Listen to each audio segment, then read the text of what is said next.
नया बना सकते हो। तो that's all from my side. Thank you, Saraswati Di.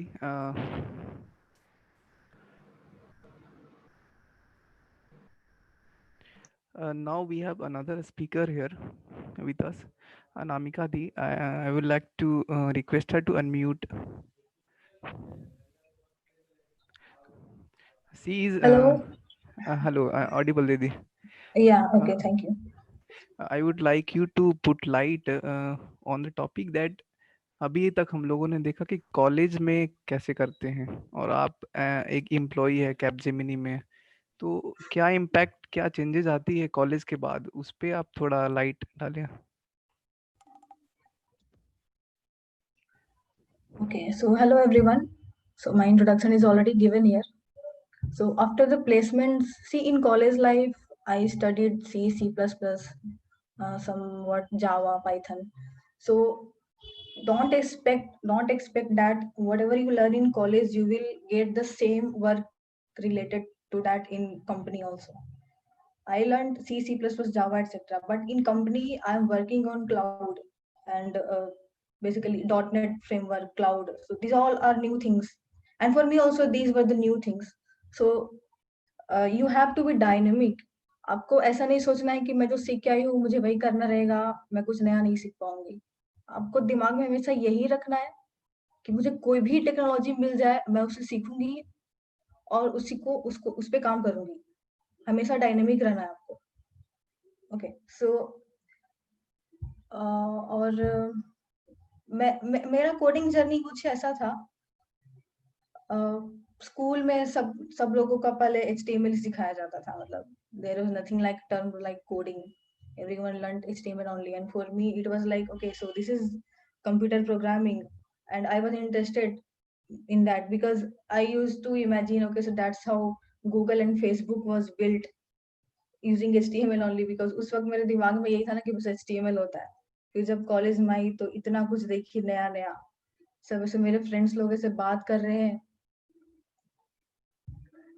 कि ये कोडिंग प्लेटफॉर्म है, वो कोडिंग प्लेटफॉर्म है, और मेरा ऐसा था कि मैं कुछ नहीं जानती हूँ. तो फिर मैं उसको गूगल किया करती थी. मैं जो भी ऐसे फ्रेंड लोगों से सुनी, I used to Google that, and then I came to know about the coding platforms. Okay, so for the first time when I opened CodeSafe and saw a question, I almost gave up. I was like, I can't solve this question. फिर मैंने क्या किया, इधर उधर research किया, coding examples देखी कि आखिर इसको सॉल्व कैसे करते हैं. बहुत सारे एग्जांपल्स देखे, उसको ऑब्जर्व किया. फिर मैं हैकर रैंक पे आई. हैकर रैंक पे मैंने स्टार्ट किया स्कूल लेवल से. मतलब बहुत इजी क्वेश्चंस, एडिशन से शुरू किया मैंने. फिर मुझे कॉन्फिडेंस आया कि ओके ठीक है, मैं अब कर सकती हूँ. और मैं अपना रिदम मेंटेन रखी, छोड़ी नहीं बीच में. सो I was able to level up from simple coding, simple questions to extremely hard question. But after some time, I lost my streak. Means I left coding. I left coding practice. I got involved in some other tasks. I started to learn different technologies, other technologies. But उससे क्या हुआ कि मैं coding तो भूल गई, मैं दूसरी चीजें सीख गई, कोडिंग भूल गई. फिर जब प्लेसमेंट का टाइम आया, तो प्लेसमेंट के टाइम पे कोडिंग राउंड में आपसे वही कोडिंग क्वेश्चंस पूछेंगे, कॉम्पिटिटिव कोडिंग क्वेश्चन. वहां क्या आपका डेवलपमेंट स्किल आपको काम नहीं आएगा. तो इसी के लिए आपको कोडिंग प्रैक्टिस मेंटेन रखना होगा, आपको छोड़ना नहीं है. फिर मेरा प्लेसमेंट हो गया. मेरा प्लेसमेंट ऐसा हुआ था कि एक कंपनी में प्लेसमेंट होने के बाद फिर आप दूसरे में बैठ नहीं सकते हो, तो मेरा प्लेसमेंट पहले ही हो गया. फिर मैं कभी ट्राई नहीं कर पाई किसी और कंपनी के लिए. तो अब कंपनी में जाने के बाद पहले मुझे 3 महीने ट्रेनिंग मिला था .NET फ्रेमवर्क पे. मतलब एक नई लैंग्वेज थी मेरे लिए, C#. मैंने तो बस C++ देखा था. तो 3 महीने ट्रेनिंग हुआ. मुझे लगा था ठीक है, मुझे अब इसी पे काम मिलेगा. But no, that was not true. I got project, and that project was based on cloud, and I knew nothing about cloud. तो मुझे फिर से ट्रेन किया गया, फिर से 1 महीने ट्रेन किया गया क्लाउड पे. फिर भी मैं कुछ कर नहीं पा रही थी, क्योंकि मतलब क्लाउड में ऐसा है कि आपको बस ऐसे पूरा ऐसे इंटरफेस दिख रहा है कि हाँ यहाँ से यहाँ पे कुछ ये रिसोर्स बनाते हैं, फिर उसको डिप्लॉय करते हैं, आपको बस वो प्लेटफॉर्म दिखेगा, इंटरफेस दिखेगा, उसके पीछे क्या हो रहा है आपको कुछ समझ नहीं आएगा। तो फिर मैंने और भी बहुत बहुत प्रैक्टिस किया, फिर स्क्रिप्ट्स लिखने शुरू किए मैंने,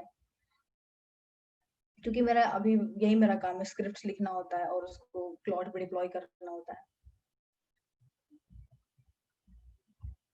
ओके सो हेलो हेलो या हेलो रवि, या सो आप मुझे मतलब एक क्लियर क्वेश्चन बता सकते हो? मेरे कंपनी का जर्नी बस ऐसे इतना ही था, अभी कुछ ओके खास ओके और भरा नहीं है। It was nice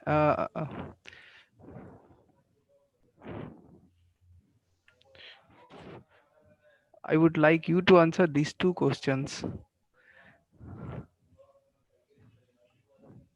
okay so first question, देखिए आप लोग किसी भी डिपार्टमेंट में हैं, अगर आपको सॉफ्टवेयर कंपनी में जाना है या किसी एमएनसी में जाना है तो आपको कोडिंग सीखनी होगी। पूरा मतलब हाई फाई कोडिंग नहीं, आप सिंपल कोडिंग ही सीख लो, start from the basic. At least you should know how to approach for a question. So अगर आप इलेक्ट्रिकल इंजीनियरिंग में भी है, आपको कोडिंग हेल्प करेगा ही अगर आपको प्लेसमेंट लेना है सॉफ्टवेयर कंपनीज में। तो फिर है what is the real life application. Okay so whatever you see in today's world, अपना गूगल देख लो, फेसबुक देख लो, अभी जो न्यू आरोग्य सेतु ऐप आया है, ये सारे रियल लाइफ कोडिंग एग्जांपल्स ही है। जितने भी प्रोग्रामर्स होते हैं, कोडर्स होते हैं, वो वही सारे लोग ये सब सॉफ्टवेयर्स बनाते हैं। अदर देन दैट, जैसे आप लोग लिफ्ट यूज करते होंगे, तो लिफ्ट में भी जो बटन्स होते हैं 1 2 3 4 जिसमें फ्लोर नंबर्स होते हैं, तो उसके पीछे भी एक कोडिंग ही होती है। तो ये बेसिक एग्जांपल से कोडिंग है, कोडिंग से हमारी लाइफ इजी होती है। So that's all from my side. Okay, thank you for joining us here today. Now proceeding the event.